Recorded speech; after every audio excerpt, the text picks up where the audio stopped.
তুমি পুলিশ হবা। গত 6-7 দিন থেকে আমাদের সোশ্যাল মিডিয়ার নতুন একটা ট্রেন্ড উঠেছে। এটা কোনো ভাই ওই বিরিয়ানি, পরোটা, রাজুদা, কাজুদা এসব না। এবারে ট্রেন্ড হচ্ছে ভাই আমাদের পশ্চিমবঙ্গের পুলিশ। তুমি পুলিশ হবা। তুমি পুলিশ হবা। ভাই এতদিনে এই মিমসটা পারফেক্ট বসেছে, ঠিক আছে? এতদিনে মিমটাকে আমি শুধুমাত্র শুনেছি, বাট এই ছেলেটার সঙ্গে মিমটা পারফেক্ট মিলে গেছে, খাপে খাপ পুরো পঞ্চুর বাপ। ভাই ছোটবেলা থেকে শখ ছিল যে একদিন ভাই পুলিশদের রোস্ট করব, ঠিক আছে তো? বাট ভয়ে করতে পারিনি। বাট এখন আর কোনো ভয় নাই ভাই, কন্টেন্ট চলে এসছে। এই ছেলেটা এত সুন্দর, এ যদি এমনিতে এত সুন্দর হয় তাহলে হাসলে কত সুন্দর লাগবে। তোমরা দেখবে এর হাসি, দেখবে।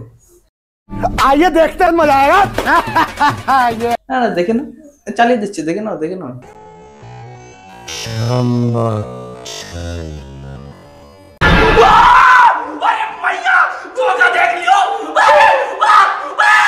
এই যে পুলিশ সবসময় পুলিশ এর কস্টিউম বা ড্রেস আপ যাই বলতে পারো পরে থাকলে মানুষ বুঝতে পারে যে পুলিশ।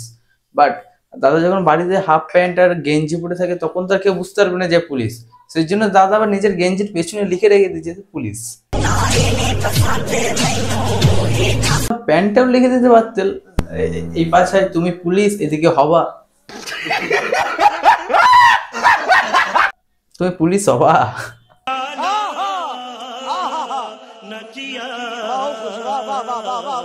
ভাই আমার সব থেকে ভালো লেগেছে এর ফেসবুক বায়োটা। মাথা নিচু করতে শিখিনি, সবসময় মাথা উঁচু করতে শিখেছি। তুমি পুলিশ হবা। মালটা যখন আগে ভিডিও বানাতো ফেসবুকে তখন কেউ ওকে চিনতো না, মাত্র 5,000 ফলোয়ার্স ছিল। আর যখন একে পুলিশে নিয়ে গেল তারপর থেকেই ভাই ফলোয়ার্স 5 থেকে 8,000 হয়ে গেল, ভিউজ বাড়তে লেগে গেল। তাহলে ছেলেটা ভাববে যে যদি এরকম হতো তাহলে আগে আমি নিজে স্যালেন্ডার করে দিতাম।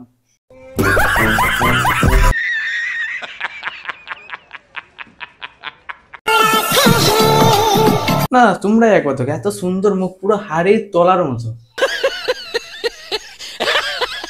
লাস্ট বেলা দাদাকে একটা কথাই বলবো, তুমি এতদিন পুলিশ হয়ে এক্সপিরিয়েন্স নিয়েছো, সেই ইয়েটা নিয়েছো, এবার তুমি ওই যারা জেলে যায় তাদের এক্সপিরিয়েন্সটা একটু করো, ঠিক আছে? সো प्यारी समझ गई। বাবা তুমি পুলিশ বাবা।